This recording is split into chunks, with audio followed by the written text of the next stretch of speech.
जय हिंद, वंदे मातरम बच्चों।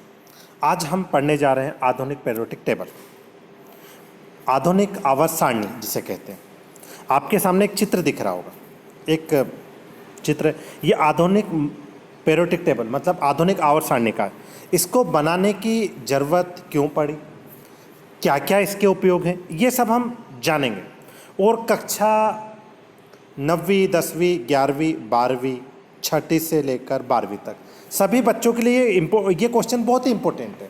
ये किसी क्लास की दृष्टि के अंतर्गत नहीं है। यह जो वीडियो आप देख रहे हो, यह आपको आने वाले इन फ्यूचर में आप जब यदि किसी एग्ज़ाम, चाहे वो एसएससी हो, चाहे पुलिस की हो, चाहे सेना की हो, उसमें भी कहीं ना कहीं पीरियोडिक टेबल से संबंधित एक आध क्वेश्चन आ ही जाता है। तो इस क्वेश्चन को, इस वीडियो को अंत तक देखें और वीडियो पसंद आने पर चैनल को भी सब्सक्राइब किए। आइए हम जानते हैं कि इसकी ज़रूरत ही क्यों पड़ी, आधुनिक पीरियोडिक टेबल की ज़रूरत। देखो, प्रकृति में पाए जाने वाले व मनुष्य द्वारा बनाए गए 118 तत्वों का एक बड़ा समूह रासायन विज्ञान की आधारशिला है। पृथ्वी पर पाए जाने वाले सभी यौगिक इन्हीं तत्वों के बने होते हैं। काय के बने होते हैं? इन्हीं तत्वों के। अतः इन तत्वों और इनके गुणों का ज्ञान रसायन विज्ञान का अध्ययन का प्रथम चरण है। इन तत्वों के अध्ययन को सरल और सुगम बनाने के लिए समय समय पर खोज हुई, जबकि ये तत्व बहुत कम संख्या में ज्ञात थे। आज ये तत्व एक तालिका में व्यवस्थित है, एक विलक्षण नियम पर आधारित है। यह नियम आवर्त नियम, पीरियोडिक लॉ, तथा इस तालिका का नाम आवर्त तालिका, जो तत्वों के अध्ययन को सुगम बनाती है। चलो आइए देखते हैं आगे। यह जो चित्र आपको दिख रहा है, डोबेराइनर, किसका चित्र है? डोबेराइनर। इन्होंने एक त्रिक सिद्धांत दिया था। अक्सर एग्जाम में पूछा जाता है कि त्रिक सिद्धांत किसने दिया था। तो अगली बार जब आपसे कोई पूछे कि त्रिक सिद्धांत किसने दिया था, तो हम कहेंगे कि त्रिक सिद्धांत डोबेराइनर ने दिया था। आइए आगे। ये जो चित्र दिख रहा है, ये जो आपके सामने, ये न्यूलैंड्स का है। इन्होंने अष्टक सिद्धांत प्रतिपादन किया। कौन सा सिद्धांत प्रतिपादन किया? अष्टक सिद्धांत। ये भी कितनी बार पूछा जाता है कि अष्टक सिद्धांत किसने दिया था। तो अगली बार आपसे पूछे तो आप कहोगे कि अष्टक सिद्धांत न्यूलैंड का सिद्धांत है। आइए आगे। और भी वैज्ञानिकों का योगदान रहा, जैसे लोथरमेयर, मेडलिफ। और ये जो चित्र आपको दिख रहा है, ये चित्र है आधुनिक पीरियोडिक टेबल के जन्मदाता, जिसका जो फर्स्ट चित्र था, आधुनिक पीरियोडिक टेबल के जन्मदाता हेनरी मोजले सर। किसका है? हेनरी मोजले। इन्होंने ये आधुनिक पीरियोडिक टेबल दी थी। और इनका एक नियम है कि तत्वों के भौतिक एवं रासायनिक गुण उनके परमाणु क्रमांक के आवर्त फलन होते हैं। आइए और देखते हैं। यह आधुनिक पीरियोडिक टेबल के बारे में अब हम चर्चा करते हैं। आधुनिक पीरियोडिक टेबल में कुल जो ग्रुप हैं वो कितने हैं? तो अक्सर ये पूछा जाता है कि इसमें कितने ग्रुप या वर्ग कितने, तो हम कहेंगे कि इसके अंतर्गत टोटल 18 ग्रुप हैं। कितने हैं? 18। देखिए, ये यहाँ पर आप गौर कीजिएगा। ये प्रथम, ये द्वितीय, ये तृतीय, ये चौथा, ये पांचवा, ये छठा, ये सातवां, इस तरीके के ग्रुप टोटल कितने आ रहे हैं? 18। ये आपको दिख रहा होगा यहाँ से, ये आप गौर कीजिएगा, ये सबसे अंतिम। तो अगली बार से आपसे कोई पूछे कि इसमें टोटल ग्रुप कितने हैं, तो आप क्या कहोगे? ग्रुप या वर्ग कितने हैं? 18। ये कॉन्सेप्ट आपको समझ में आ गया होगा। अब अगला कॉन्सेप्ट देखिए। वीडियो थोड़ा सा लंबा जा रहा है, लेकिन आप वीडियो लंबा जाए कोई समस्या नहीं, हमें ज्ञान मिल रहा है। ठीक है। अब आपसे अगला उसमें टॉपिक पूछा जाएगा कि आधुनिक पीरियोडिक टेबल, क्या पूछा जाएगा? ये जो अपने पास आधुनिक पीरियोडिक टेबल है, इसके अंतर्गत कुल आवर्त या पीरियड कितने होते हैं? तो अब आप कहोगे कि 7। कितने होते हैं? 7। कौन कौन से? ये first, second, third, fourth, fifth, 6 और ये 7। दिख रहा है? ये 7 है ऐसे। तो आशा करता हूं कि यहां तक आपको थोड़ा बहुत समझ में आया होगा। अब इस आधुनिक आवर्त सारणी का जो प्रथम समूह है, ये देखिए, ये प्रथम समूह यहाँ से यहाँ तक, ये जितने भी नाम हैं, कहाँ से ये यहाँ से यहाँ तक, ये जो जा रहा ना तीर का निशान लास्ट तक, इसे जो मतलब क्या कहते हैं, प्रथम ग्रुप। इस ग्रुप के अंतर्गत इसे क्षारीय धातु है, क्या कहते हैं, क्षारीय धातु है। सेकेंड जो ग्रुप है, ये यहाँ से यहाँ तक, ये यहाँ से यहाँ तक, ये जो मान लो ये तीर जा रहा है तो ये लाइन जहाँ तक आ रही है, ये जो है हमारा क्षारीय मृदा धातु। कौन सा, क्षारीय मृदा धातु। इसके बाद इसे 4 भागों में वर्गीकृत किया गया। ये जो पूरे पीरियोडिक टेबल है, इसको 4 भागों में वर्गीकृत किया। देखिए कौन कौन से आई, ये 4 ग्रुप देखो। जो पहला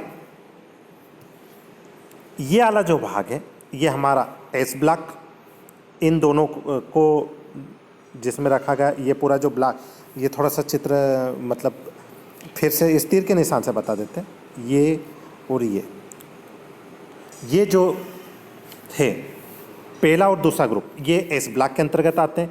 3 से लेकर 12, कहाँ तक, 3 से लेकर 12, 3 से लेकर 12 तक डी ब्लॉक। उसके बाद ये जो है हमारा पी ब्लॉक, और नीचे हमारा एफ ब्लॉक। एफ ब्लॉक को भी 2 भागों में, लेंथेनाइट और एक्टेनाइट, इस भागों में वर्गीकृत किया गया। आइए आवर्त सारणी पर फिर से आते हैं। 4 ब्लॉक समझ में आ गया आपको। टोटल यदि आपसे पूछे कि वर्ग कितने, तो 18, और आवर्त कितने हैं, तो 7। ठीक है, आइए आगे। यह हमारा डोबेराइनर का त्रिक सिद्धांत। कौन सा नियम, डोबेराइनर का त्रिक नियम।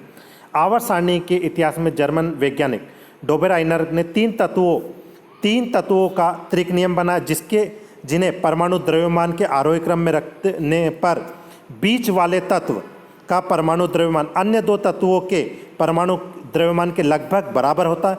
इस नियम को किसने दिया था, डोबेराइनर ने दिया था। आवर्त सारणी के अंतर्गत हमें ये नियम जरूर से जरूर याद होना चाहिए। एक बार फिर से देख लीजिए, यहाँ से लेकर यहाँ तक, कि आवर्त सारणी के इतिहास में जर्मन वैज्ञानिक डोबेराइनर ने 3 तत्वों का त्रिक नियम बनाया। त्रिक, मैंने स्टार्टिंग के प्रथम ही कहा था कि त्रिक नियम किसने दिया था, डोबेराइनर ने, कि परमाणु द्रव्यमान को आरोही क्रम में रखने पर इनके बीच वाले तत्वों का परमाणु द्रव्यमान अन्य 2 तत्वों के परमाणु द्रव्यमान के लगभग औसत के बराबर होता है।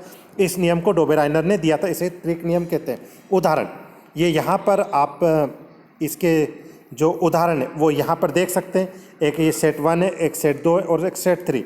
यदि हम 3 तत्व जैसे कैल्शियम और स्ट्रोनियम और बेरियम, अभी इनके परमाणु भार है, क्या है, परमाणु भार।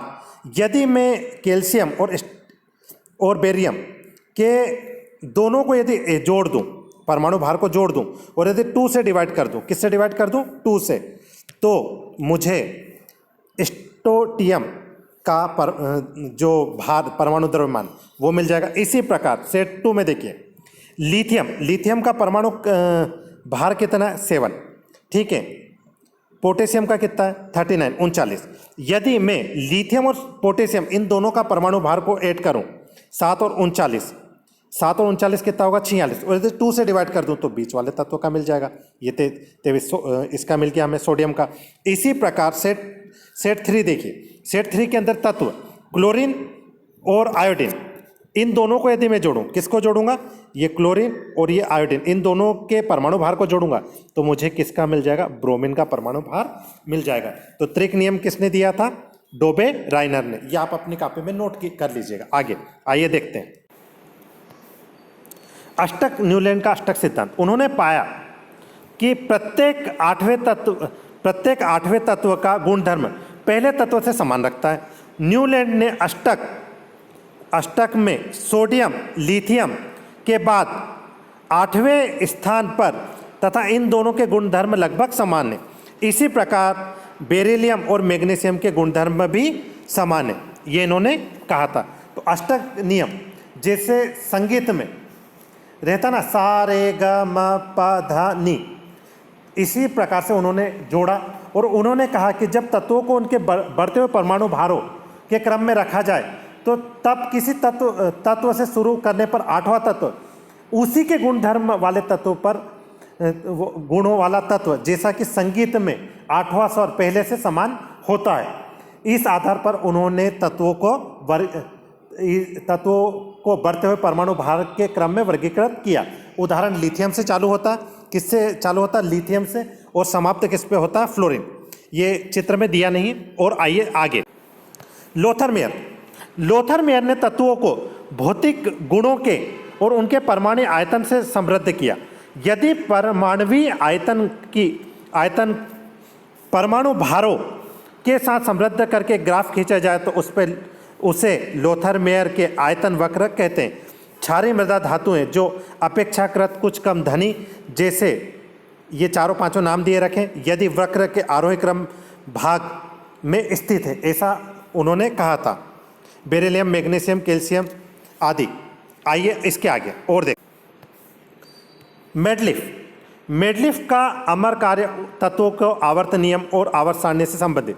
तत्वों के भौतिक एवं रासायनिक गुण उनके परमाणु भार के आवर्त फलन होते हैं। यह नियम लगभग एक ही समय में जर्मन में लोथर मेयर और रूस के मेडलिफ ने प्रतिपादित किया था। और आइए इसके आगे। और ये हमारा आधुनिक नियम, जिसके अंतर्गत हम आवर्त सारणी पढ़ते हैं। आवर्त सारणी का यह नियम जो आपको पीरियोडिक टेबल स्टार्टिंग में दिखाई गई थी, हेनरी मोजले, ये किन्होंने दी? हेनरी मोजले। आवर्त सारणी यह कि रासायनिक तत्वों की एक तालिका है जो कि परमाणु संख्या के क्रम में इस प्रकार व्यवस्थित है कि समान परमाणु संरचना वाले तत्व ऊर्ध्वाधर स्तंभ में प्रदर्शित होते हैं। वह आधुनिक आवर्त नियम इस प्रकार है कि तत्वों के रासायनिक एवं भौतिक गुणधर्म उनके परमाणु संख्या के आवर्त फलन होते हैं। ये नियम एक बार फिर से कि तत्वों के भौतिक एवं रासायनिक गुणधर्म उनके परमाणु क्रमांक के आवर्त फलन होते हैं। द्रव्यमान नहीं, द्रव्यमान की बात मेडलिफ ने की थी, लेकिन आवर्त फलन होते हैं। ये आपको एक चित्र दिख रहा होगा, ये हेनरी मोजले सर का है। किसका है? हेनरी मोजले सर का। आइए इसके कुछ गुणधर्म देखते हैं, आवर्त सारणी पर आते हैं। ये दोबारा हम आवर्त सारणी पर आ चुके हैं। वीडियो काफ़ी लंबा हो रहा है, लेकिन आप अंत तक देखते रहिए। देखिए, आप इसमें से कुछ क्वेश्चन पूछे जाते हैं, जैसे समूह 11 सिक्का धातु। कौन सी? सिक्का धातु। अब आपसे अक्सर एक क्वेश्चन, ये जो समूह 17 आप देखोगे, ये जो तीर का निशान आ रहा है, ये समूह 17 अक्सर क्वेश्चन पूछा जाता है। सबसे अधिक क्रियाशील तत्व तो फ्लोरीन। कौन सा है? फ्लोरीन। और समूह 17 के तत्व नमक, fluorine, chlorine, bromine, iodine, statin, ये नमक बनाने में उपयोग होते हैं। समूह 18, ये तीर का निशान जो जहाँ तक जा रहा है, ये समूह 18 है। इसे कहते हैं शून्य समूह या उत्कर्ष गैसों का समूह। ये इन तत्वों सबसे कम क्रियाशील होते हैं। अभी हमने अधिक क्रियाशील की बात, सबसे कम क्रियाशील यदि कोई तत्व होते हैं समूह 18 के तत्व, क्योंकि न तो ये इलेक्ट्रॉन देते हैं न ही लेते हैं। अभी तक कुल ज्ञात तत्वों की संख्या 118। कितनी है? 118। एक बार फिर से कह रहा हूं, अभी तक कुल ज्ञात तत्व कितने हैं? 118। ठीक है, जिसमें 98 तो प्रकृति में पाए जाते हैं और 20 आर्टिफिशियल बनाए जाते हैं। कितने बनाए जाते हैं? 20 बनाए गए। तो कुल कितने तत्व हो गए? 118। आइए इसके और कुछ भाग देखिए। 51 धातु और 27 अधातु। एक तरीके से ये भी। इसके बाद पृथ्वी पर सबसे अधिक मात्रा में पाए जाने वाला तत्व, पृथ्वी पर सबसे अधिक मात्रा में पाए जाने वाला तत्व कौन सा है? तो ऑक्सीजन। कौन सा? ऑक्सीजन। सबसे अधिक पृथ्वी पर सबसे अधिक मात्रा में पाए जाने वाली धातु तो एल्यूमिनियम। कौन सी है? Aluminium, L. ये देखिए, ये एल्यूमिनियम पृथ्वी पर सबसे ज़्यादा पाई जाती है। ये जो आपको यहाँ पे दिख रहा है, पृथ्वी पर सबसे ज़्यादा पाई जाने वाली धातु।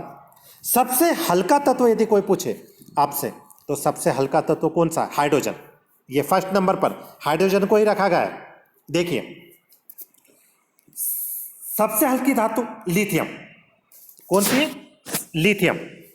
अच्छा, द्रव अवस्था में पाए जाने वाली धातु तो पारा, Hg। कौन सी है? पारा, Hg। अब आप एक काम कीजिएगा, कक्षा 11th, इसके नाम, जैसे हाइड्रोजन, फर्स्ट पर कौन सा आता है? हाइड्रोजन। तो ये आप इनका पहले नंबर पर हाइड्रोजन, दूसरे नंबर पर हीलियम, तीसरे नंबर पर लिथियम, चौथे नंबर पर बेरिलियम, पांचवें नंबर पर बोरान, छठे पर कार्बन, सातवें पर नाइट्रोजन, आठवें पर ऑक्सीजन, नौवें पर फ्लोरीन, 10वें पर नियान। इस तरह का एक स्क्रीन शॉट लेकर कम से कम 20 तक के तत्वों के नाम, प्रतीक और परमाणु क्रमांक, नाम, प्रतीक और परमाणु क्रमांक याद कर लीजिएगा। आशा करता हूं कि आपको, हाँ जाते जाते एक और, बस ये अंतिम है अपना, एटॉमिक साइज। एटॉमिक साइज देखो, ऊपर से नीचे आने पर, आवर्त सारणी में ऊपर से नीचे आने पर, कैसे? ऊपर से नीचे आने पर, ऊपर से नीचे आने पर, जैसे जैसे हम ऊपर से नीचे आते जाते हैं तो एटॉमिक जो साइज रहती है बढ़ती है। क्या होती है? बढ़ती है। और यदि हम मतलब लेफ्ट से राइट की ओर, लेफ्ट से राइट की ओर, किस साइड? ऐसे जाएंगे, इस तरीके से जाएंगे तो परमाणु साइज घटती है। ऊपर से नीचे आने पर बढ़ती है और लेफ्ट से राइट जाने पर घटती है। ठीक है, यह आप सभी को याद होना चाहिए। एक विद्युत ऋणात्मकता है, विद्युत ऋणात्मकता है। यह ऊपर से नीचे आने पर, विद्युत ऋणात्मकता ऊपर से नीचे आने पर घटती है और लाइट से लेफ्ट जाने पर बढ़ती है। ठीक है, ये आप सभी को थोड़ा सा टॉपिक याद होना चाहिए। आज का वीडियो काफ़ी बड़ा हो गया। Thank you. जय हिंद, जय भारत।